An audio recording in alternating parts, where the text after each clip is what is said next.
If you want to hear two guys tell each other to fuck off faster than Dana White would tell a sponsor when they tell him not to post anything about Donald Trump, go to www.NTTFGPOD.com and subscribe.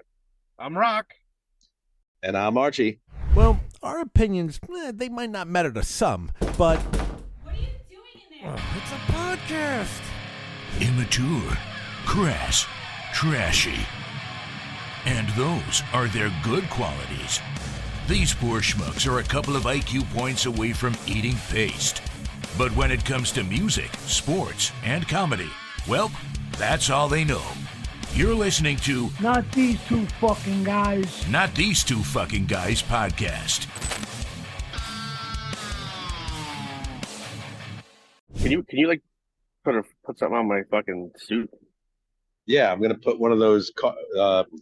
No, come on, make it look. What is it called? A clavicle? A clavicle. You're so dumb, you fucking asshole. What's it called? A clavicle. What's that fucking a kerchief? A fucking what's that? What's that? Don't ever say kerchief. Rich people.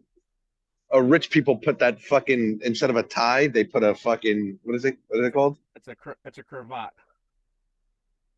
Is that a type of wine? Oh, here we go.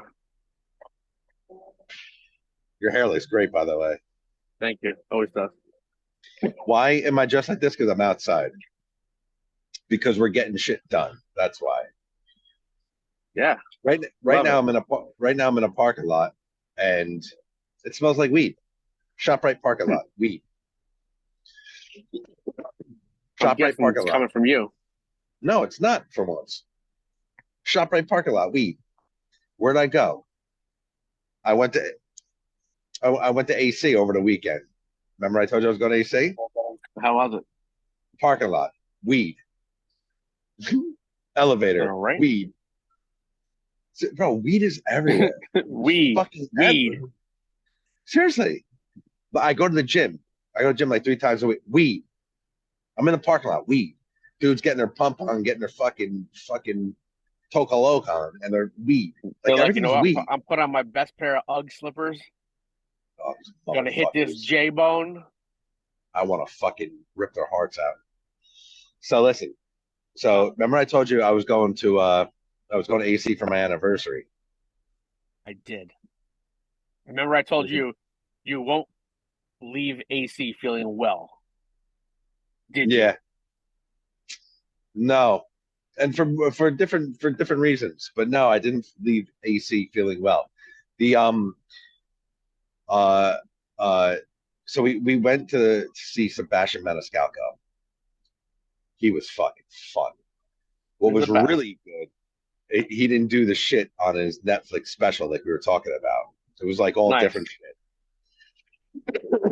So we went to a place called Vic and Anthony's Steakhouse. Mm-hmm. A lot of good reviews. If I was leaving a review, no. What happened? All right, so we have reservations for 7:15.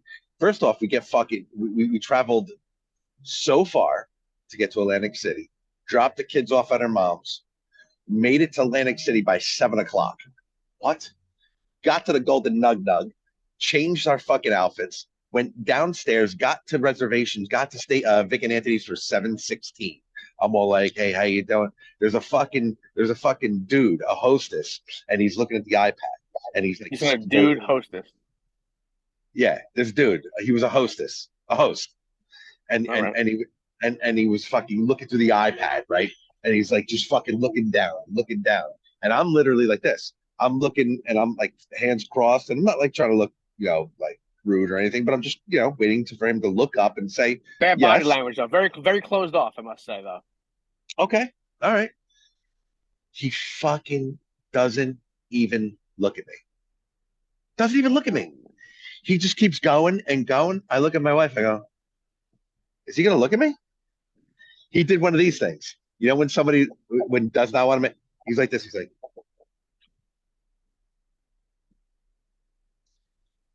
do you know what I'm saying? Like he fucking walked away without looking up because he knows that you're there.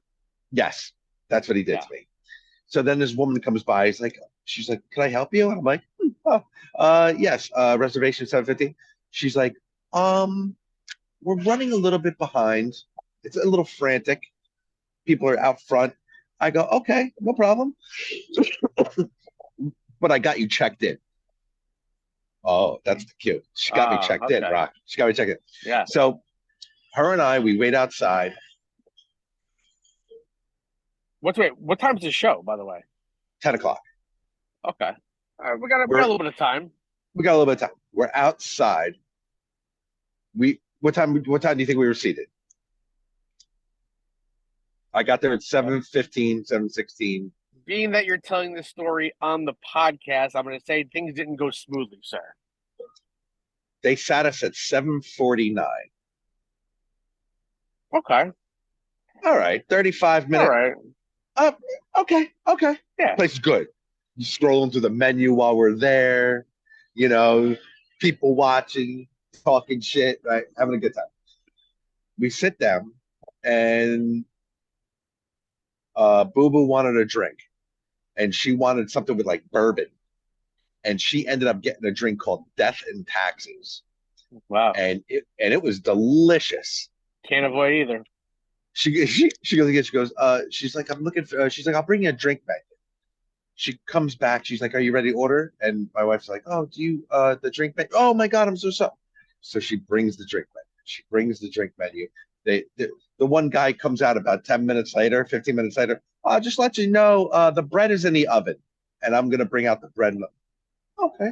Usually it's like bread first, right? No problem. Yeah. No problem. It is what it is. It's busy. So now she gets the drink. I get a glass of Merlot. The house, delicious. So fucking, what would you like? So we're looking at the steaks, right? I'm getting a strip, getting New York strip, 14 ounce. I'm checking out the ounces. There's 4. So there's she's getting the filet. There's a 6, an 8, a 12, and that's it. That's all you can get. She comes back. She goes, oh yeah. What would you like? I go, listen, we're gonna be an easy couple, and we're gonna order food too. Easy. Wait, the swingers event's not till next week. She said, shut. So I go, yes. My wife goes, I'll have the 4 ounce filet, and in my head I go, I didn't see 4 ounce on the menu, but maybe I look fast. I go, I'll take the New York strip. I'll take it medium. My wife's like, I'll take mine a medium, but a little, like, keep it on a little more. She's like smiling, you know what I'm saying? So like a little medium well. She gets the filet. Appetizers come. I got, like that thick bacon. Yeah. Right? I got that. It was delicious, a little fatty, but delicious. She got the lobster bisque soup, delicious. Lady comes over, waitress comes over and goes, yeah, she goes, would you like another drink, miss? And she goes, I probably will, but not right now. So take that into consideration, right? I go, I'll have another drink with dinner. She comes back and they bring the steaks. It looks fucking delicious, bro. I'm like, oh, I haven't had a steakhouse in a minute. I look at her steak. Her steak's fucking the biggest 4 ounce filet I've ever seen in my life. She's fucking cutting into hers like butter. I cut mine. I'm like, oh no. Hockey puck. It was just fucking well. A steakhouse. Well, it was Take it back. Take it back. Would you have said something? Well done. Listen, I'm not. It was a degree. It was 3 degrees under well done. How did it taste? It was very good. Like on a ribeye, you can get away with it because there's a lot of fat. But I don't know, man. A New York strip. I would take this back. Take it back. Take it back. So now we're talking about the steak, and she hand delivers another drink to my wife. That's weird. Now she goes, I didn't ask for this, but I mean, it was delicious. $22 a drink. Okay. So she's drinking. I have another glass too. She gives me a piece of her filet. It was like fucking butter. She's like, I can't eat anymore. I'm full. I'm like, give me that. So I'm eating that. Get over here. I put the strip to the side. All right. Bill comes, and I look at the receipt, and I go, how much you think? So you had 2 appetizers, 2 steaks, 2 appetizers, 4 drinks. Out. You told me how much the drinks were, so I'm going to say 50, 100, 110, 120, 30, 200, 280. Close. 310. Okay. I look at Did you get the Boo-Boo bread, and I go, though? oh, we did get the bread, and that was actually delicious, and that was hot. So it did come out of the oven. Right. I don't know whose oven, but it came out. So Right. so I look at I look at my wife and I go, yeah, they got you down for the 12-ounce fillet. What the fuck?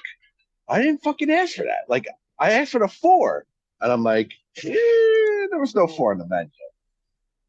But Hey, Lee, listen, you're getting the 4 later. so now,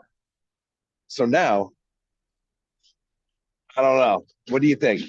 4 from a 4-ounce to a so they she didn't hear 12. She fucking it's Atlantic City. Did she? Well, did you? I didn't confront her, but I'm saying, do you think the waitress was like, oh, you said you wanted that drink anyway?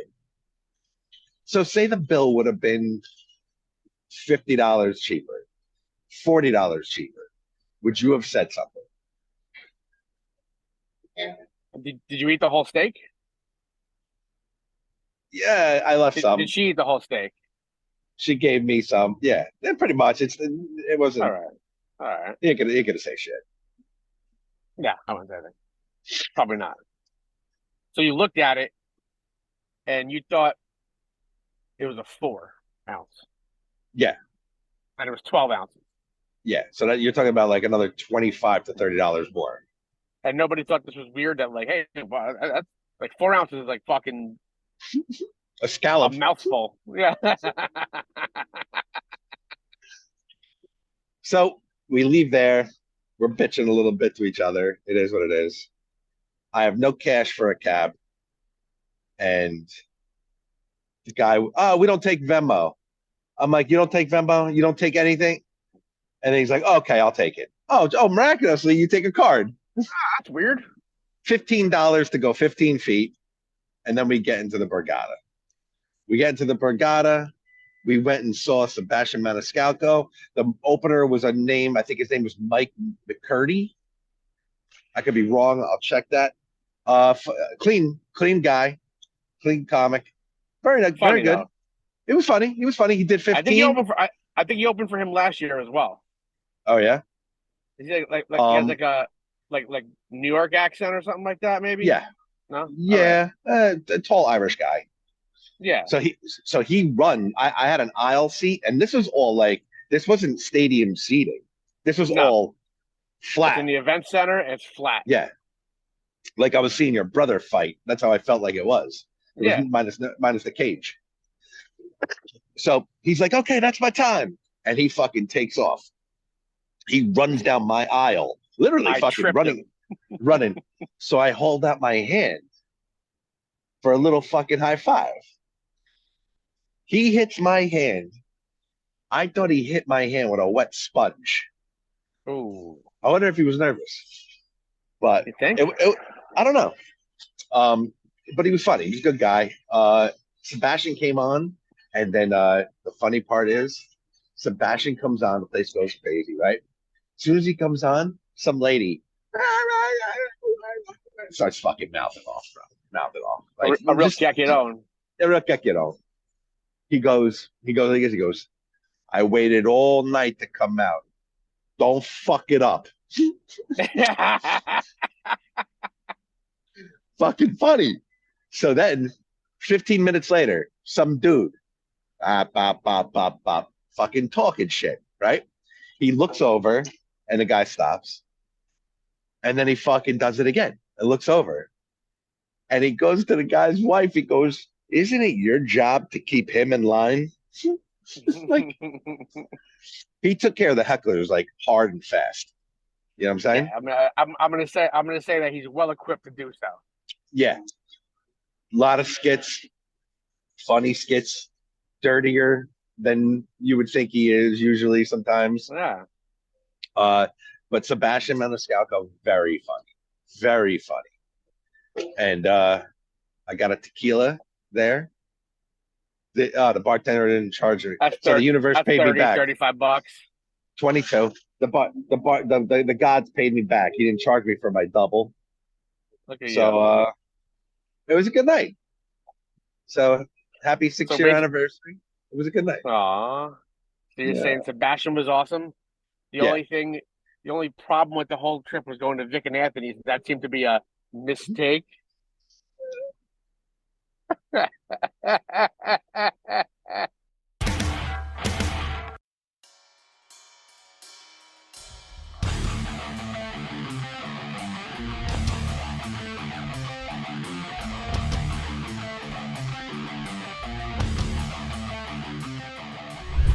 give my left nut for that hair. The Let's left, talk the about left, it. the left one. Let's The talk left- about it. Just the left Hold one. up. There we go. Yo, Rock, What's up? let me tell you a little something about tonight's guest. Hit me. This funny MFer has a quick-witted sense of humor that keeps us listeners on our toes, but his taste in music moves us off our feet, son. You can hear him on SiriusXM Turbo, Channel 41, Ozzy's Boneyard, Channel 38, but most of all, he's recognized for being one half of the humorous duo that has been entertaining us for years. Welcome to Not These Two Fucking Guys podcast, host of Covino and Rich, Steve Covino. What's up, bro? What's up, dude? All I needed was, with glory and renown, the guy with the greatest hair. We were talking about the hair. Yeah. Yo, thank you so much. That was a great intro, man. It's a pleasure to be here. What up, Archie? What up, Rocco? Not These Two Fucking Guys. Your audience. What's going on, guys? Pleasure to be here. I'm What's glad up, we could man? finally make this happen. Yeah, absolutely. What's up, man? I know we Hey, have how been, about those locals? I know we've been going back and forth, and you got, I believe you got a daughter. I have two little girls. Rocco's got a daughter. It's a daughter club. And Yo, what did we do in our past life to deserve this, man? Seriously. that could be safe for Patreon. yeah, exactly. I can't say that. No, but I know you're busy, and last week was Halloween, and but thank you so much for making some time for us. And Appreciate you're it. here. You're here. Of course, dude. Yeah, last week was Halloween, and it was also my daughter's birthday. She's 14 now, so that's the life I'm living. Yeah, I'm her chauffeur, I'm her butler, right? And at the same time, I'm like her ticket to cool concerts, I guess, because that's where we bond. That's where we bond the most. But yeah, she's great. She's doing well. And I actually got to pick her up a little later on tonight. But in the meantime, man, let's chop it up. Yes. It's good to be here. It's good to be here. And I'm glad you dig the stuff that me and Rich do and that I've been doing at SiriusXM for all those years. It means a lot. I appreciate it. You've been I mean, you're a fucking staple.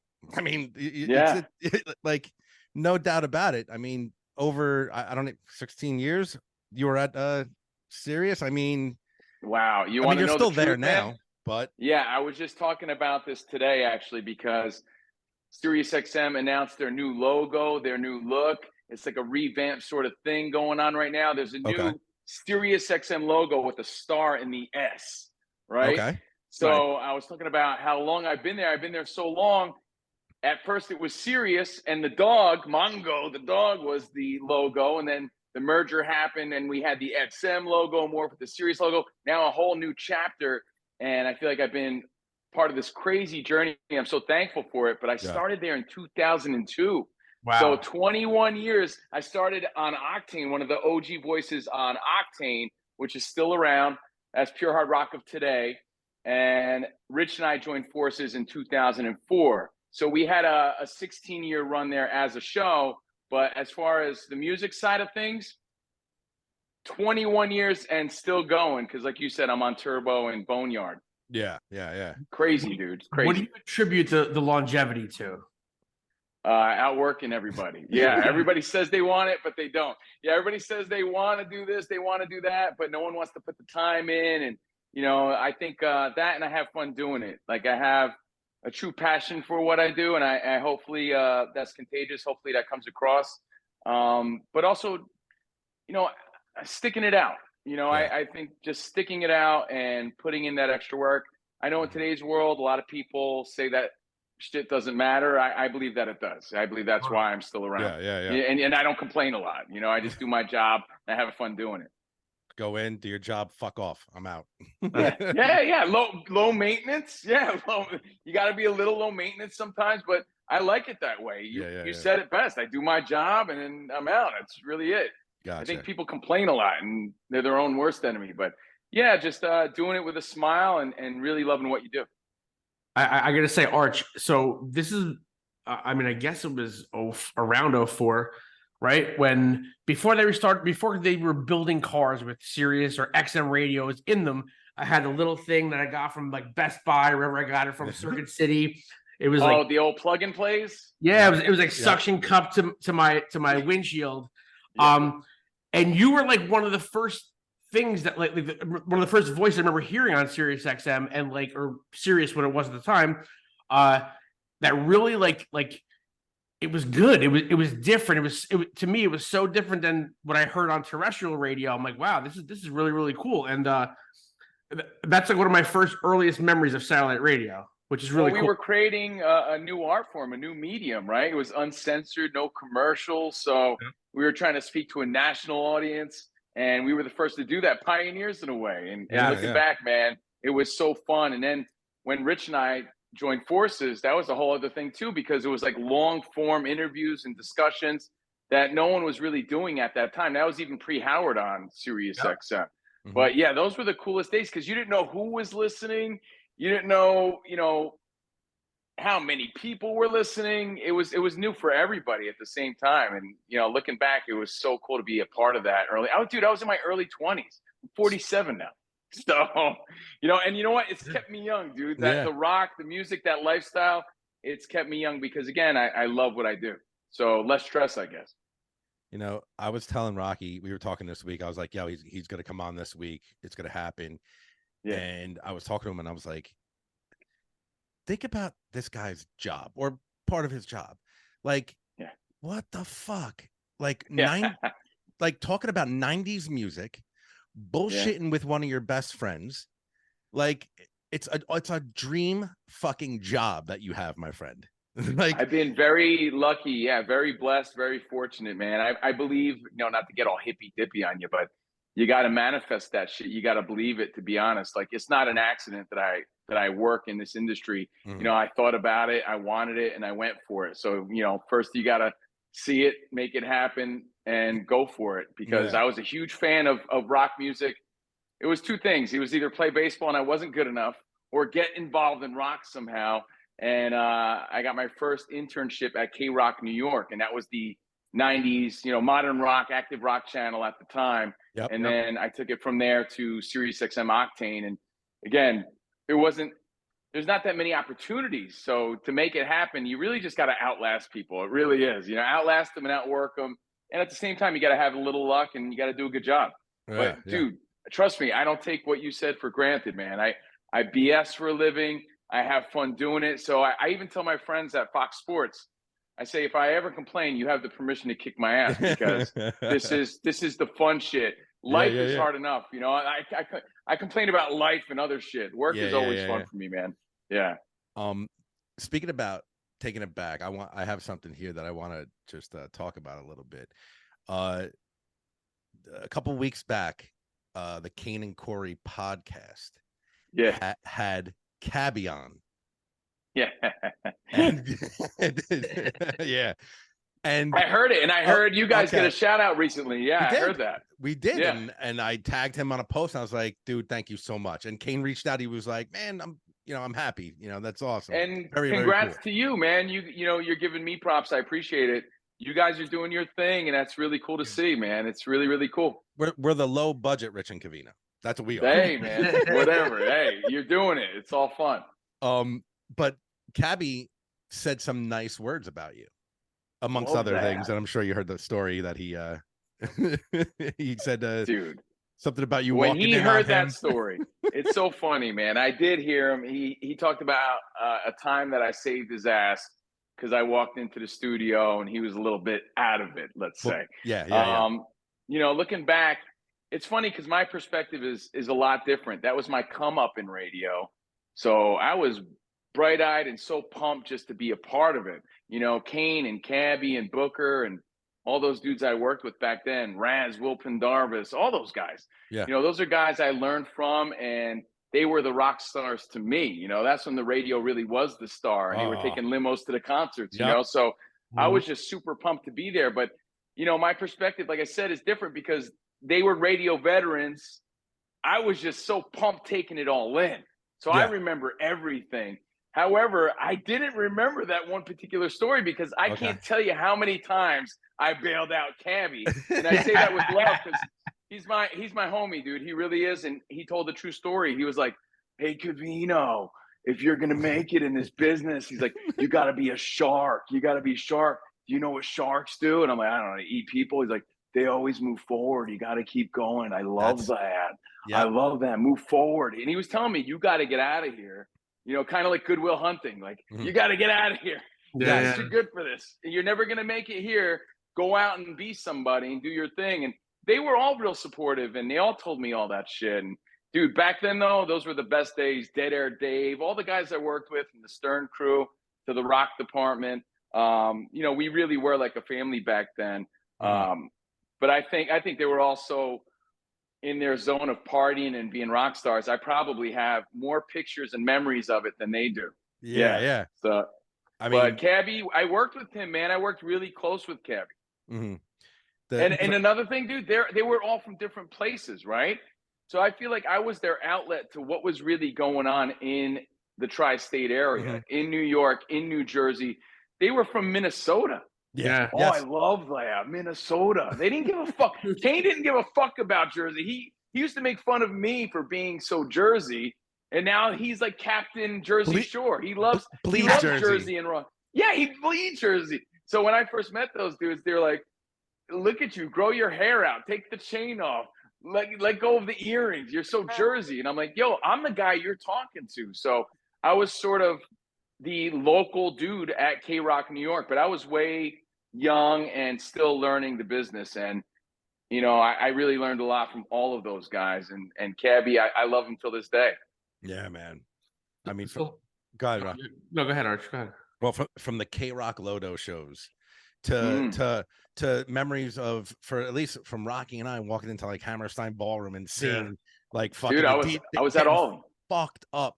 Like what I said previously about like Dream Job is just because like Rocco and I mean, we mention this all the time on the podcast. You know, we've been in bands for years, and music is a big key, a huge key to this podcast that we have. And my top 3 bands are POD and Stained and Seven Dust and everything that you play on Ozzy and fucking, and I'm like, oh God. But to be back in that time, it was just I was in my early 20s. I mean, I'm 3 years younger than you.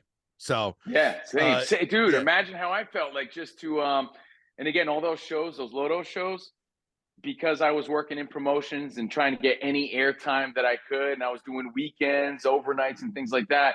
I was the first guy at those shows and the last guy to leave. Me and the whole street team and promotion team hanging up banners and shit, but also just trying to see what was going on backstage. And if I got a fist bump from LeJean or saw Aaron Lewis, that was like, or snuck a picture, like that shit was so cool because we were such fans. And dude, even though I work in sports now and that's primarily what I do full time, you know, we still incorporate music as much as we can. I'm still a music guy at heart, you know, and you can be both, you know, but really I'm more of a music guy. I'm a music dude.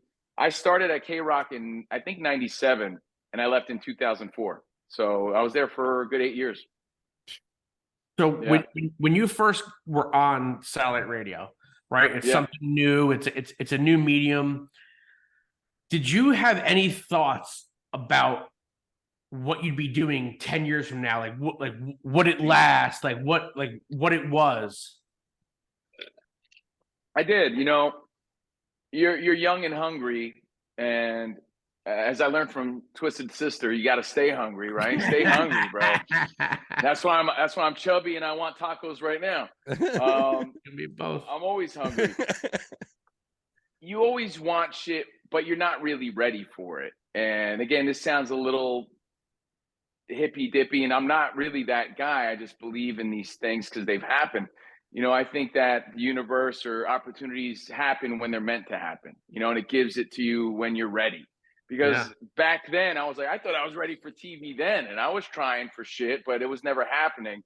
But eventually it happened when I was ready. So I thought probably then I'd be doing more TV stuff. Or I'll tell you what, though, when I was working in promotions and I saw how good guys like Kane and Booker were and still are, and Julie Slater and all those people. Wow. Yeah. Danny, all the ones that I worked with. I saw how great and polished they were and how natural they were. I'm like, I could never do that. So there was a point where I was like, I could fucking never. I would have never thought in a million years I'd be able to do talk radio. I didn't know I had an opinion about anything until I was forced to have an opinion, Yeah. I come from a real loudmouth Mexican Italian family, and my uncles and cousins and my mom, they never stopped talking. I never really had a chance to talk. So, I think I learned that on the fly, man. And, I never thought, I'd say earlier on, I would have never thought I would have been a talk show host. Mhm. And eventually, as I started to get the ball rolling, I thought I'd be on TV sooner. But like I said, things happen when they're meant to. Yeah. Going back to that interview with Kane, though, they said good things about you as far as the shark comment, because you did leave at a certain time and then you left at a certain time, and to make your transition. But also there was the time where after 16 years, something that maybe you could clear up that I just kind of didn't understand was that, hey, we're not renewing your contract, but you can stay on Turbo if you'd like. Yeah, like, really like, interesting, man. But is that like something like, hey, you could stay on your other channel, but we're not picking you up? So we got to keep in mind the pandemic happened, right? So that changed everything. I had a TV show on ESPN. The pandemic happened, and they were like, pause. We're not going to renew your contract right now because we're in the middle of this, but hang tight.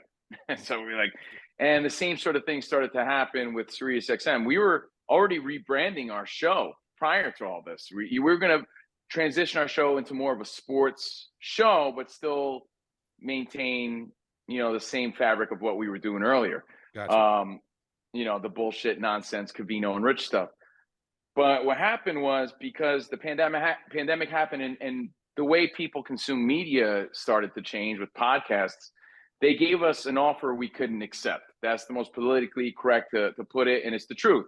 Okay. They gave us an offer to continue doing Covino and Rich on SiriusXM, but in podcast form. So we were used to doing a 5-day-a-week show for 3 hours a day with a full contract and salary. Because of the way the world works now, they were like, no, we just need you to do 2 shows a week, maybe an hour or 2 each show, just like a regular podcast. But then they pay you podcast money. Ooh. And it's like, well, man, I could do that on my own. So we said, hey, listen, how about, and believe me, we tried to stay there. I want everyone to know that it was heartbreaking. Yeah. I always say vatos don't cry, bro. Vatos don't cry.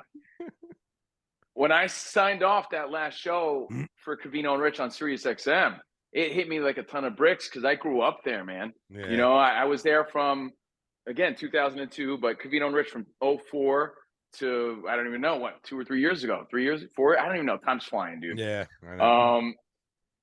So we said, hey, listen, well, we could do our own podcast at that point. Can we just do our own thing and still maintain on the music side of things and still continue doing the music side of things? They're like, yeah, of course. Mhm. So we took Covino and Rich and we made it a podcast. And then Rich stayed on his pop channels and I stayed on my rock channels. Because although it's one big company, the talk side and the music side are still like different kind heads. of separate. Yeah, different heads, different departments. It's one Gotcha. company, but yeah, so we said goodbye to the talk side of things and we went on our own, but they were still cool enough to say, yeah, man, continue doing all the rock stuff, which is great. You know, Which it's is been cool a blessing. enough. So we still do our own thing, but we're still a part of the SiriusXM family, which is a blessing. I'm just not full-time there anymore. I'm full-time at Fox Sports. So I'm like Gotcha. at freelance, even though I'm on all the time. Yeah. I do. I just talked about this today. I do 18 shifts every 2 weeks. So there you go. Yeah. Okay. For SiriusXM. Yeah. Gotcha. So but it was sad, dude. It was sad. I'm sure it was. It's a big part of your life. With crisis, you get opportunity, right? If we didn't face that challenge, we wouldn't have our own studio. We wouldn't have our own podcast. And now we got our hand in like a little bit of everything. We have our own podcast. We're still on satellite and we're full-time on terrestrial. So like we're doing it all. In today's world, you have to, man. It's like you got to do a little bit of everything. Gotcha. So let me ask you this. So obviously you're a professional. This is what you want to do your whole life. But how do you keep like we're talking to you right now, and I see the smile on your face, and I see like the nice hair and the good looks. Like, how do you keep that enthusiasm going? Like to want to like eye cream. Oh yeah, like compliments, hair dye, weed. Yeah, exactly, dude. Honestly, how do I keep? You have the enthusiasm, like you feel it when you talk to you.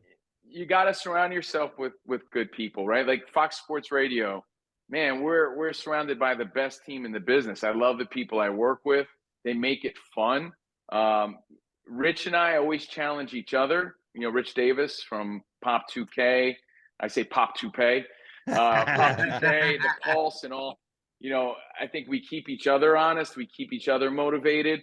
And it's just having perspective, man. When you're talking to all these people across the country all the time, not everybody loves what they do. So you do feel blessed. You do feel fortunate. And as corny as it sounds, you know, health is wealth. I'm healthy and, you know, I can't complain about it. I just came back from the gym, dude. So I appreciate the hair compliment because I just put this shirt on right now. I'm all sweaty underneath.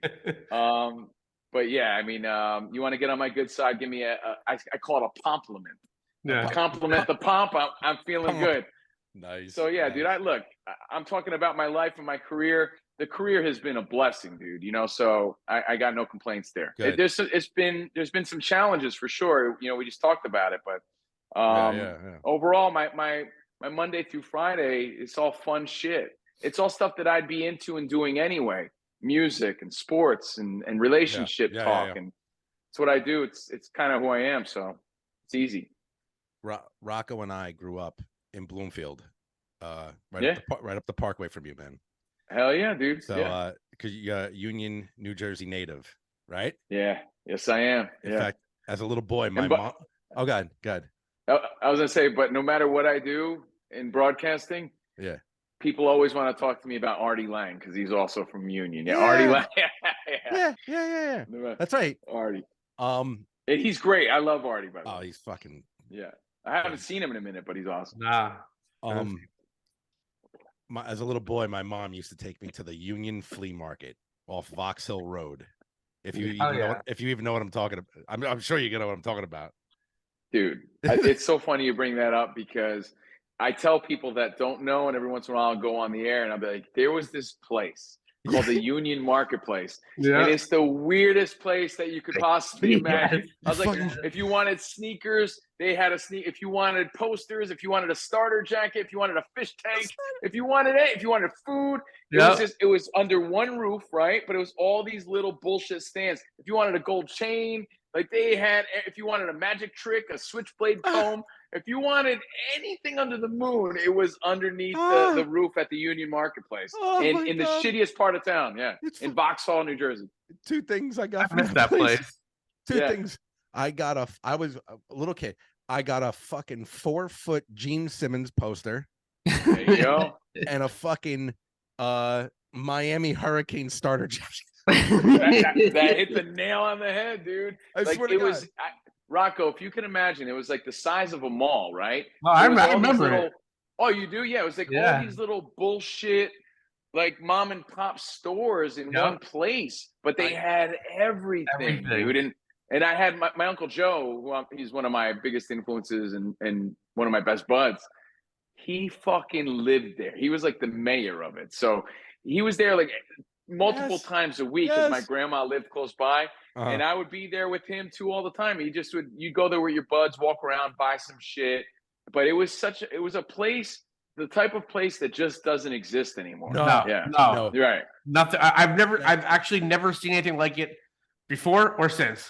Now I know I'm getting weird. Video about this, games and shit. but like, yeah, go ahead. The shit that's popping into my head right now, right? Yeah. I know I'm getting weird about this. I would be It's all eating. good. My mom would whatever the fuck she was doing, and I'd have one of those it was like a foot long hot dog they used to sell over there, and there was a rocket ship in the middle.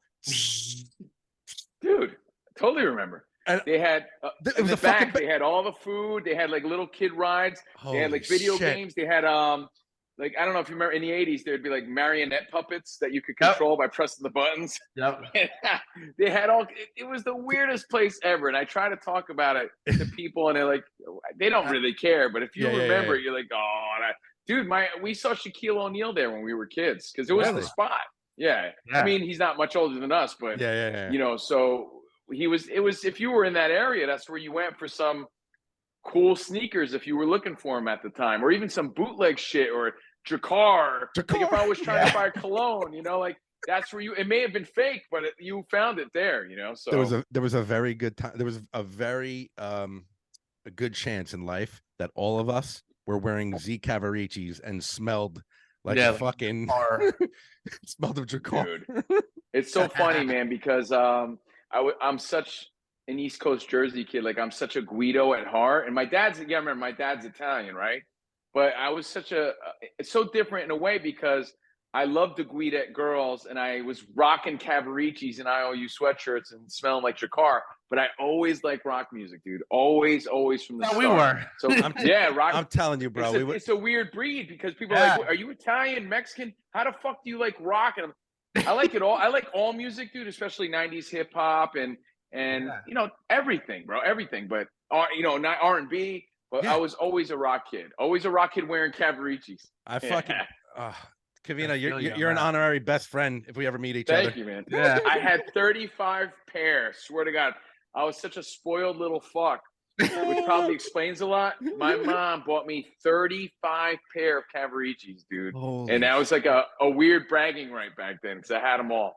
Yeah, it's so funny. We talk about that. And my dad was like Italian, old school Italian. Yeah. My aunt bought me my first pair. It was like back then. So we're talking what, mid 90s, early 90s. Yeah. They were like $60. They were so cool though. They were. The fuck? He's like, you paid $60 fucking for a pair of pants with some asshole's name on it. And I'm like, oh, you know what? At the marketplace, you know which ones they sold? Bojos. They sold they sold the weak ass ones. And you would have to wear I forget the name of them, but the Reeboks with the Velcro and the strap. You had to wear that with them. And you had to put the Velcro together with it and not it. Remember cuffing your pant? Oh my God.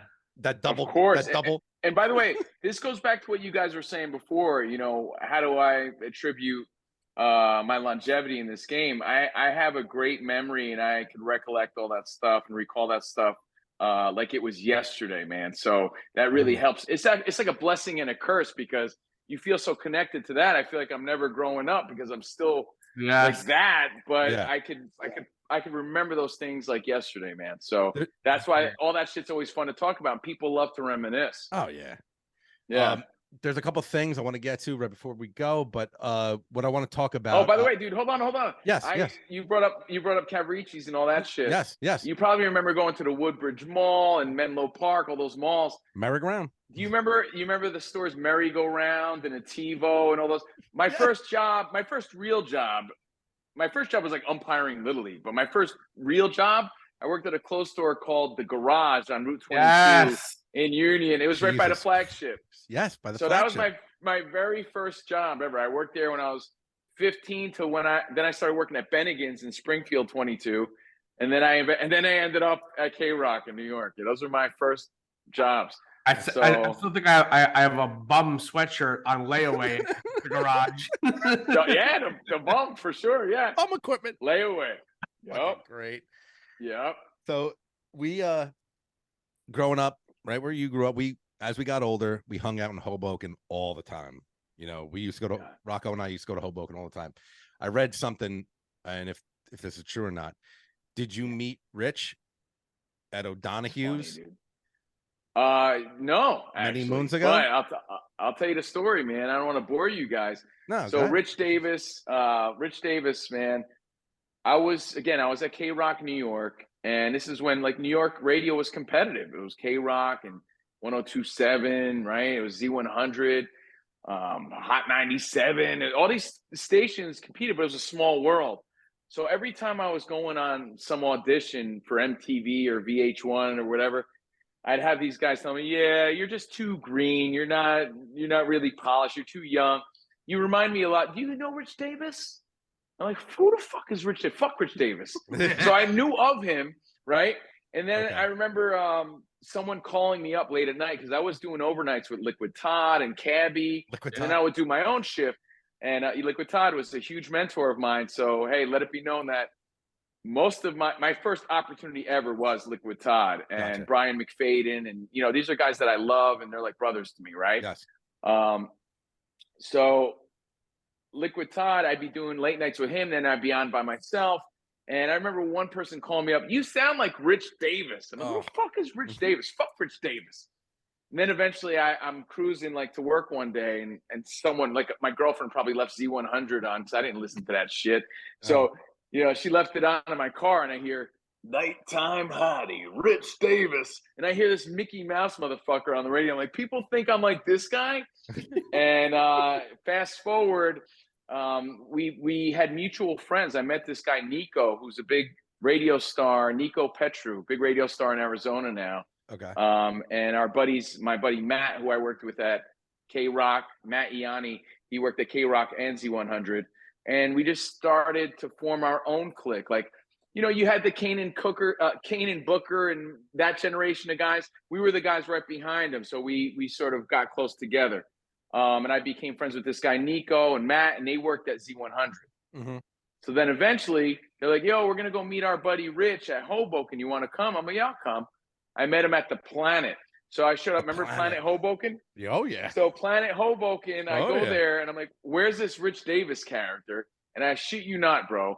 It was like, "All right, everybody, let's welcome Rich Davis." And I see this fucking clown get on the stage there. And he's all hyped up, throwing out T-shirts, and the girls are going crazy for him. And he's hosting. And I'm like, "Oh, I didn't know he was working." Yeah. The catch was he wasn't even working. He was just being a fucking cheese ball, taking in all the glory. He wasn't on the clock. He was just there being the Z100 guy. So I met him. We hit it up. We both loved sports. We both loved chicks. We both drove the same car. We had, for all of our things in common, we had a lot of differences. Like, he liked the Mets. I liked the Yankees, right?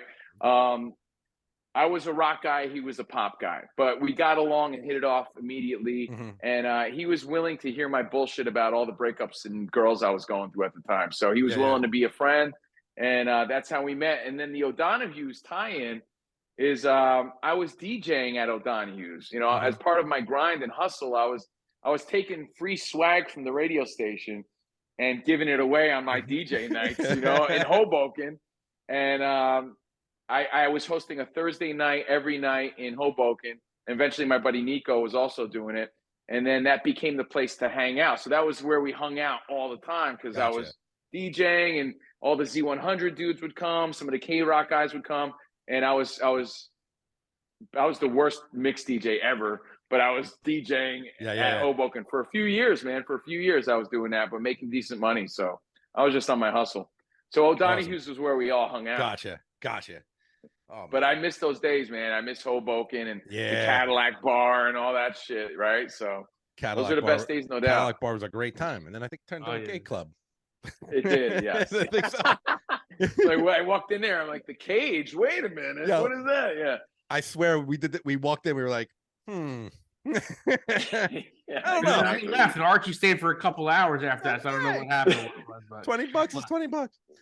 Sometimes you walk into a place that actually happened a few times in the city. You know, it takes you a minute. You're like, wait a minute, yeah.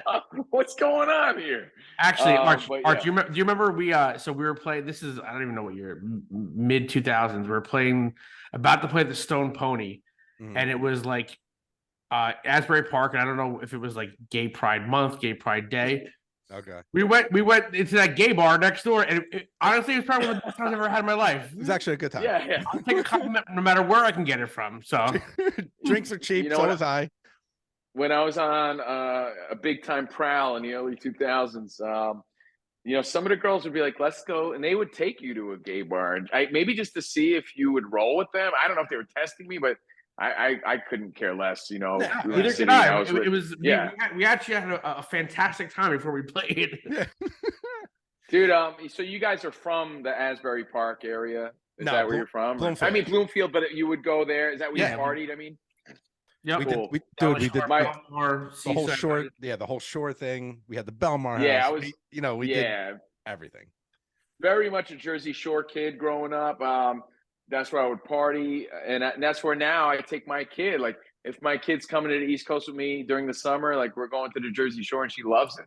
So Yes. it's a full circle thing, and like I said, now she's my concert partner. We That's go to awesome. rock shows together. We saw That's Metallica recently. We're going to Sick New World again in April. Nice. And it's pretty cool.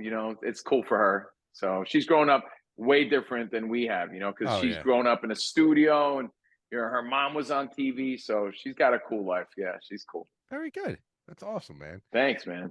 So last thing. So now we are on weekdays, 5 to 7, Fox Sports Radio.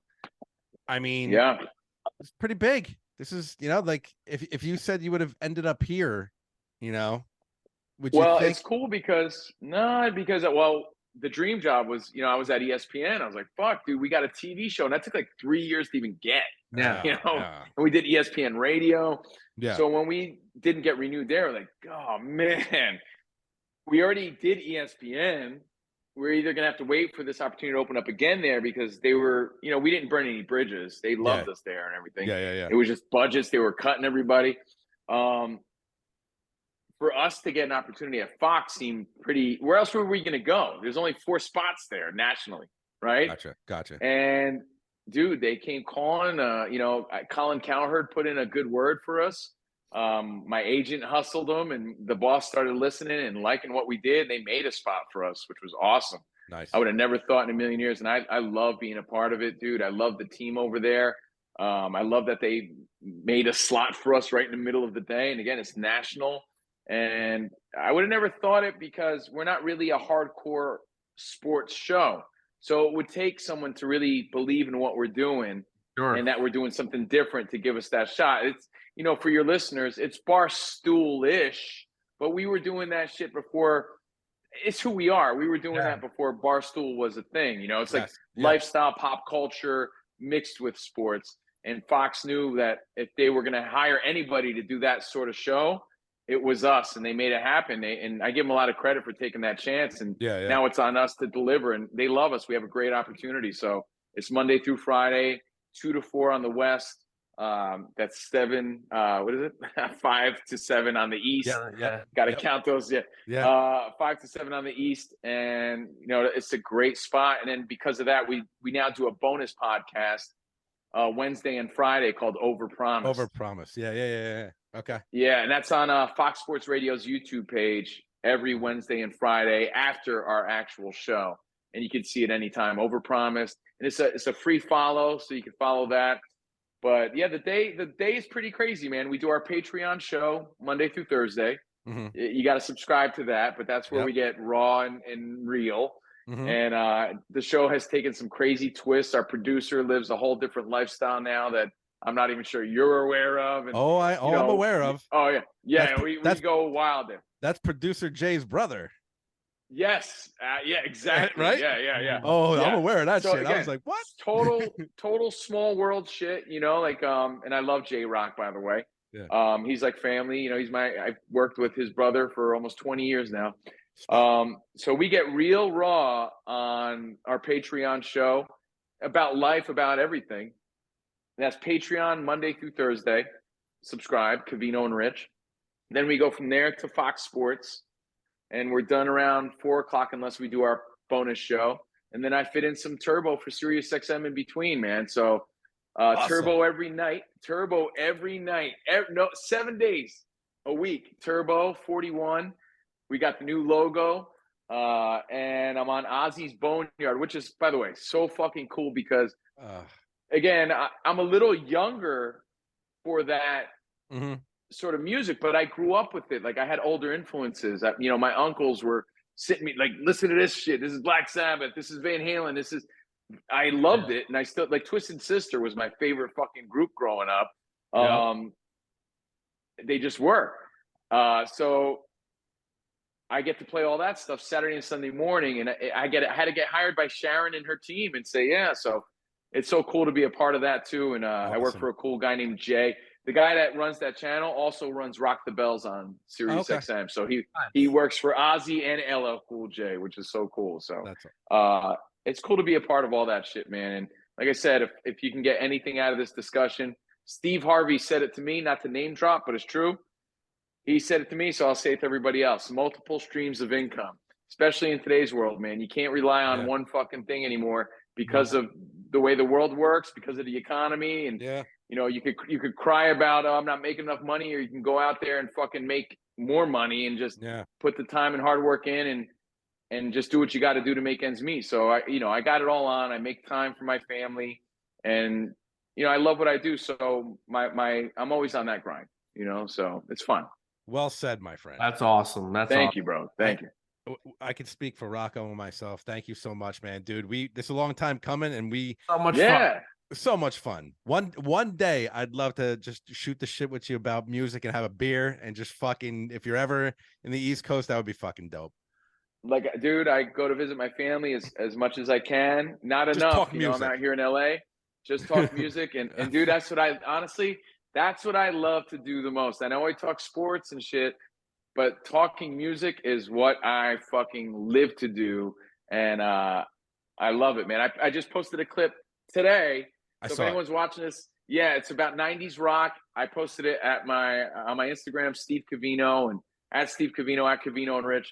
I love talking music, 90s rock, especially angry dad rock from the early 2000s, divorced dad rock, or as the kids call it, butt rock. They call it butt rock now. I like butts, that's cool, whatever. Right. But everything from Godsmack to Disturbed and Breaking Benjamin, I love all of that shit. Awesome. And I'll talk about it all day long. Yeah, absolutely. That's the soundtrack to my life. So that's what keeps me motivated and keeps me going, for sure.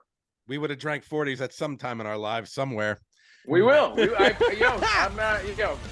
man. Maybe at Hoboken one day, for sure. All right, we're in Jersey. All right, dude. Thank you, man. Yo, best of luck to you and Rich, and thank you. More success, and please out there subscribe to their Patreon. Thank you, man. Covino and Rich, and best of luck, bro. Enjoy. Hey, props to you guys. Continued success, man. Thank you, guys. Thank you, Archie. Thank you so much. Rocco. Thank you. Appreciate it. To all your listeners. Appreciate it. Have a good one. Later, bro. That was the great Steve Covino, the very funny Steve Covino, the very talented Steve Covino. Yeah. I like that. You know what? I'm telling you, we would have been fucking drinking a 40 somewhere with that kid fucking 20 years ago. Right? I think we might do it this summer. I hope I wish he fucking randomly would just be like, yo, I'm up here. I'm hanging out. Let's grab a drink. All of a sudden you get a text. Let's go. LFG. Let's fucking go. LFG. Yo, so wait, you ready? He's like, I want to get a drink and talk about 90s rock. I'll be like, let's go. My God, we're your guys. Well, cheers to that guy, bro. Fucking, I thank him a lot for coming on. I know he's a busy dude, and he's a pro's pro, right? Talks for a living, yet wants to talk to, takes time to talk to Mama Lukes like us. That's right. Appreciate that. That's right. The union market. So I gotta say, shout out to our boy Paul DeSico. So the last time I was at Union Market, it had to be 94, 95. Paul got his license, and he was the first one to get his license out of our friends. And we went there, I'll say every weekend, because he bought like fucking like a kicker box, a fucking bass tube, or whatever. That was the place. He's like, yo, you get the cheap fucking, the less expensive sound equipment for your car. Yeah. Every weekend. Every fucking weekend. Shout out to Uncle Paulie. I miss him. Uncle Paul. Rocco, with that being said, what do you have to say to the people? If you just heard us talking to our boy Covino, you're stacking mad chips in the casino, you're throwing the Hail Mary like Dan Marino, and you're hanging out drinking in the back of an El Camino, then you just listen to Not These Two Fucking Guys podcast. We out.